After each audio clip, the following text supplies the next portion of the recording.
E o técnico do Flamengo, Domenech Torrent, ganhou um problemaço. 6 jogadores testaram positivo para a partida que vai valer o emprego do espanhol.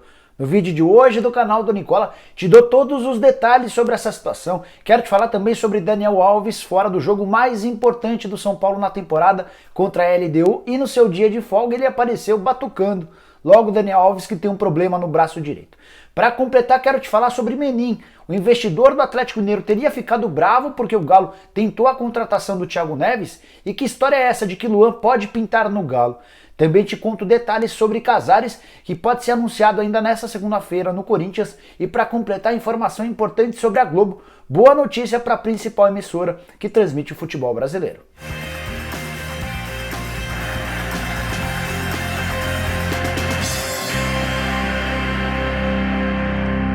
Fala aí pessoal, sou o Jorge Nicola, bem-vindos a mais um vídeo do canal. E antes de passar as informações importantes que eu te prometi agora há pouco, queria dizer que esse vídeo é um oferecimento de OneFootball, que tá de cara nova, mas segue sendo seu principal aliado para ficar super bem informado sobre as coisas do futebol. Notícias, jogos, vídeos, gols, estatísticas e agora também transmissões de campeonatos, a Bundesliga ao vivo e exclusivo na tela do OneFootball, e você não paga absolutamente nada. Como é que faz para você baixar o OneFootball?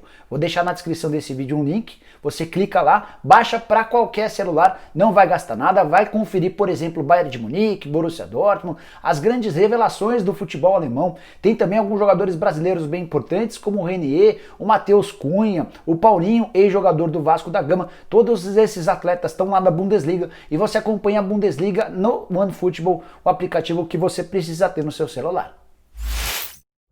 Bora começar o vídeo falando sobre a Globo, que tem colecionado péssimas notícias nos últimos dias. Perda da Libertadores da América, atraso no pagamento da parcela referente à Copa do Mundo de 2022, mas enfim, temos uma boa notícia, informação divulgada pelo Gabriel Wacker, de que a Globo recuperou mais ou menos 100 mil assinantes no pay-per-view no Premiere entre os meses de agosto e setembro. A retomada do Campeonato Brasileiro foi o grande responsável pela recuperação desses 100 mil. Vale a lembrança de que a Globo perdeu cerca de 400 a 500 mil assinantes durante a pandemia do coronavírus, além da falta de partidas exibidas no pay-per-view. Teve também a crise financeira que abalou uma série de casas, muita gente desempregada, enfim, tudo que vocês já sabem.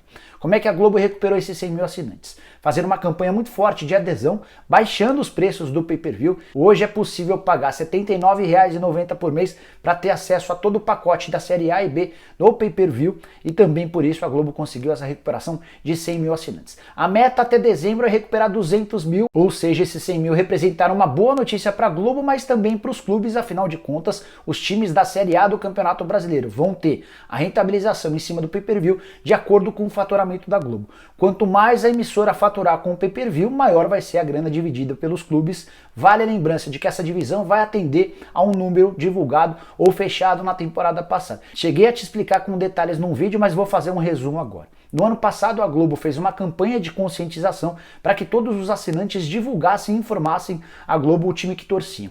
E foi baseado nesse levantamento que se deu a divisão do percentual, ou seja, da receita faturada com o pay-per-view nesse ano. O Flamengo foi aquele que mais teve assinantes informando serem torcedores rubro-negros, por isso vai ficar com a maior fatia. Se você não assistiu, vou deixar o link por aqui. Bora te explicar agora o que é fato e o que é fake envolvendo notícias de Atlético Mineiro e Corinthians, começando com a história de que o Rubens Menin, o dono da construtora MRV, teria ficado muito bravo com os dirigentes do Atlético por conta da contratação do Thiago Neves, e que por isso o Menin cogitaria até a possibilidade de não investir mais dinheiro no clube, algo bem preocupante para o torcedor do Galo, que se acostumou com altíssimos recursos. Foram mais de 100 milhões de reais investidos, boa parte dessa grana com a ajuda do empresário. Conversei com o Lázaro Cândido, que é o vice-presidente do Atlético, um cara dos mais confiáveis do Galo, e ele disse que não existe a menor possibilidade disso ser verdade, de o Menin ter ficado bravo com a tentativa de contratação do Atlético. Isso partiu, é bom que se diga, do técnico Jorge Sampaoli. Foi ele quem conversou com Alexandre Matos e com Sérgio Sete Câmara e insistiu na contratação do Thiago Neves.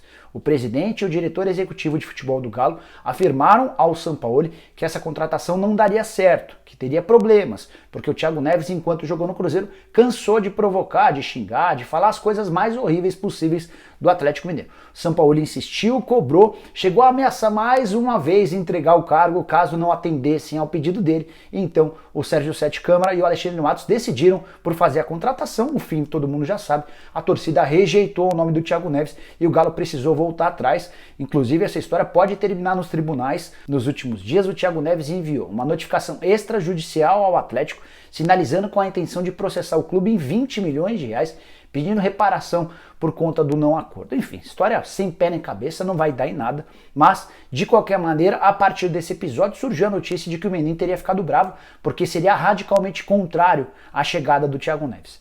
Vou me basear no que me disse o Lázaro, cara bem confiável, assegurando que tudo segue absolutamente normal, que o Menin vai continuar investindo e que vai ser com a ajuda do Menin que o Atlético Mineiro vai contratar nos próximos dias. Um atacante, que pode ser um jogador de velocidade ou um centroavante, além de um meio-campista criador, um camisa 10, um cara mais criativo para ajudar o Natan na criação das jogadas. O Villa, atacante do Boca Juniors que esteve perto, também sofreu enorme rejeição do Atlético Mineiro. Conversei com o Alexandre Matos e ele disse que essa história de fato esfriou. Nos últimos dias, nas últimas horas, surgiram muitas especulações de que o Luan, meio atacante que pertence ao Corinthians, estaria sendo contratado pelo Atlético Mineiro. Conversei mais uma vez com o Matos e ele assegurou que não há a menor possibilidade. Respondeu para mim que já tinha comentado 30 vezes sobre o não interesse do Atlético em relação ao Luan e garantiu que não vai haver negociação. Então também dá para cravar que o Luan não será contratado. A história de que o Menin tá bravo não confere e a história de que o Luan pode ser contratado pelo Galo também não confere. Para completar, queria te atualizar sobre o Casares, esse sim, muito perto de virar jogador do Corinthians.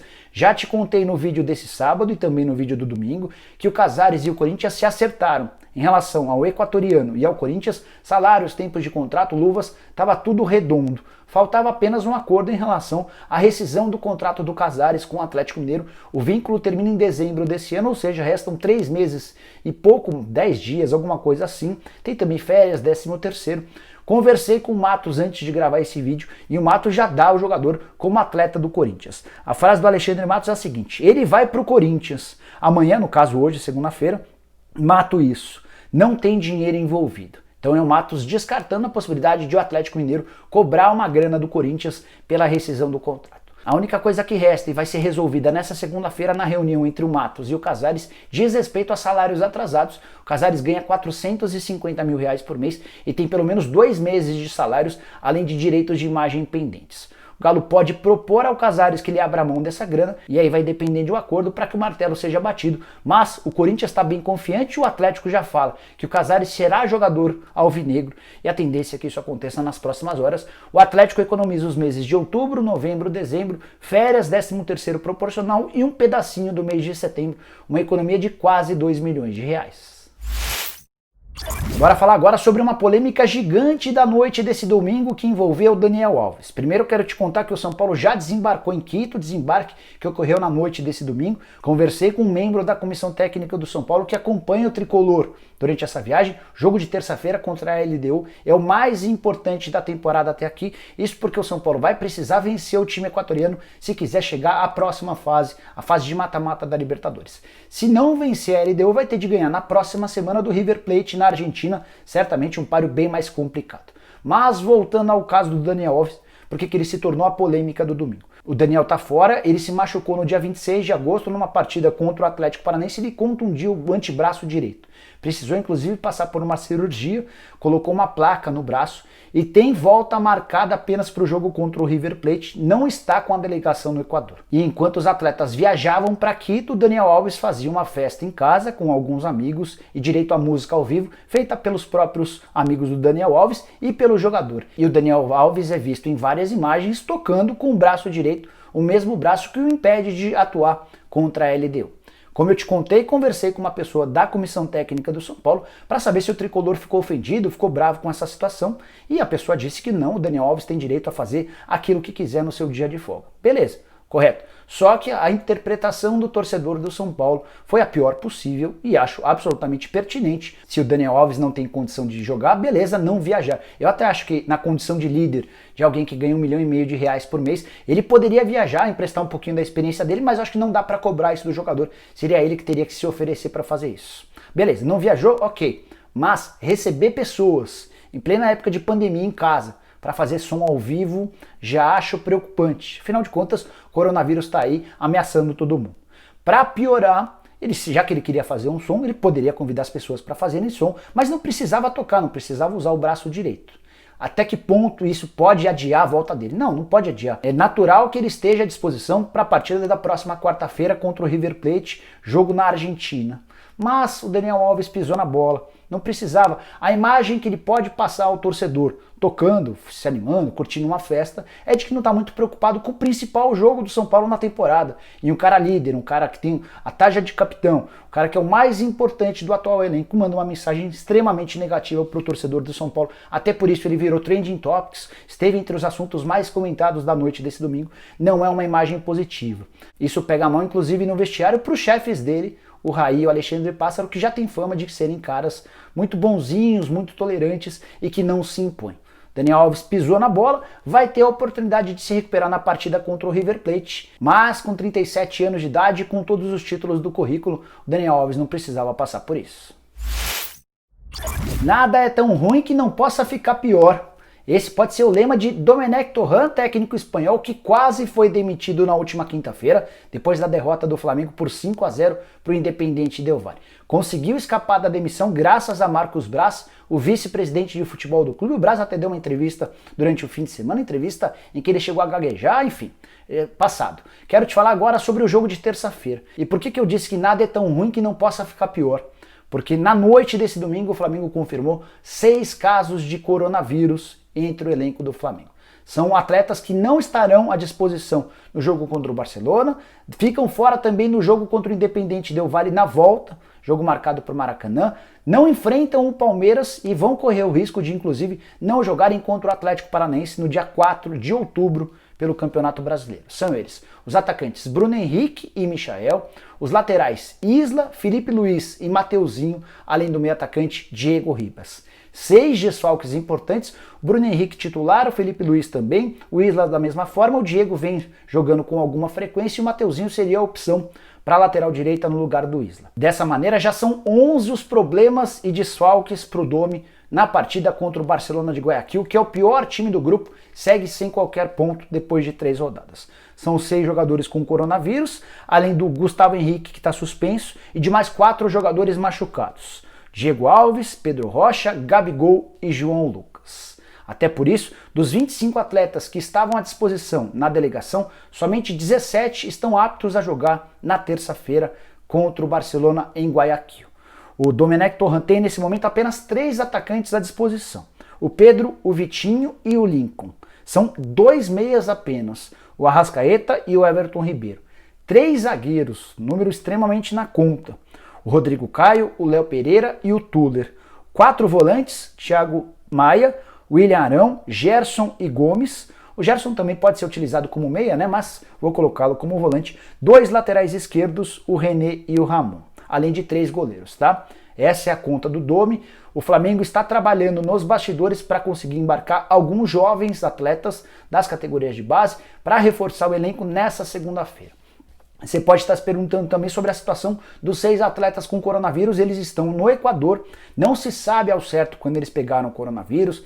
Tem muita gente especulando que o grande culpado foi o Fred, jogador do Fluminense, que enfrentou 11 dias atrás o Flamengo. Você vai lembrar daquele jogo e de toda a confusão, porque o Fred já sabia que a esposa dele estava com coronavírus, chegou a fazer um teste na manhã da quarta-feira do dia do jogo. Esse teste apontou que ele não estava com coronavírus, até por isso ele foi para a partida e 2 dias depois o Fred testou positivo. A diretoria do Flamengo imagina que a contaminação desses 6 atletas pode ter se dado no Equador, algo que nada tem a ver com o Fred, então é melhor a gente não fazer o julgamento, vamos esperar pelos desdobramentos para ter a certeza do que está rolando. O certo é que esses 6 jogadores estão fora dos jogos do Flamengo pelos próximos 10 dias, enquanto se recuperam. O Diego chegou até a gravar um vídeo lá no YouTube dele contando que tem sintomas leves, mas que passa bem, que está tudo em ordem. O Flamengo não quer deixar esses 6 jogadores cumprindo a quarentena no Equador e para isso está fretando um avião para trazê-los de volta ao Brasil, para que eles possam se recuperar por aqui. Diante desse contexto, dá para cravar que o Flamengo terá um time bem inferior ao que pode nesse confronto contra o Barcelona de Guayaquil. Perguntei para um dirigente do Flamengo se isso pode amenizar uma eventual derrota na conta do Domenech Torrent. E a resposta foi direta: não. Se o Flamengo perder para o Barcelona de Guayaquil, é enorme a chance de o Domenech Torrent ser demitido, mesmo com todos esses desfalques. São 6 jogadores por coronavírus, 1 suspenso e outros 4 machucados. Paciência dos dirigentes do Flamengo, com exceção do Marcos Braz, em relação ao técnico espanhol é quase zero, quase nenhuma. E aí, se ele perder para o Barcelona, time que não tem ponto até agora na Libertadores, o Domi deve voltar ao Brasil na quarta-feira já desempregado. Jogo extremamente importante, jogo decisivo para o técnico espanhol, também para o Flamengo, com uma série de baixas. E a gente vai acompanhando a situação de cada um desses casos e vai te atualizando aqui no canal do Nicola. Bom, pessoal, eram todas essas as informações que eu queria dividir com vocês no vídeo de hoje do canal do Nicola. Espero que vocês tenham curtido o vídeo e deixem um like por aqui. Quem ainda não se inscreveu vai resolver o problema agora mesmo. Só apertar esse botãozinho vermelho de inscreva-se que aparece por aqui. Aproveita e aperta o sininho para receber notificações toda vez que eu fizer um vídeo novo ou live. Para completar, queria pedir para você virar membro do canal do Nicola, super fácil. Aqui embaixo tem um botãozinho azul escrito Seja Membro. Clica lá, escolhe um dos 5 planos e passa a ter direito a uma série de vantagens. Beleza? A gente se vê na tarde dessa segunda-feira. Um abraço!